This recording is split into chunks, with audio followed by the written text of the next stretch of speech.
Yo. Sik, sadurunge salat kon tak bedheki. Padahal apa maneh? Oh, masalah salat sih. Sing ngene saiki.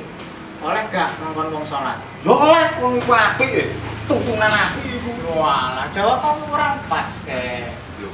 Kurang pas piye? Lho. Ya kurang pas sih kek ngongkon wong salat iku. Oleh gak ngongkon wong salat? Yo oleh wong iku malah apik. Yo gak kok piye sih agamamu?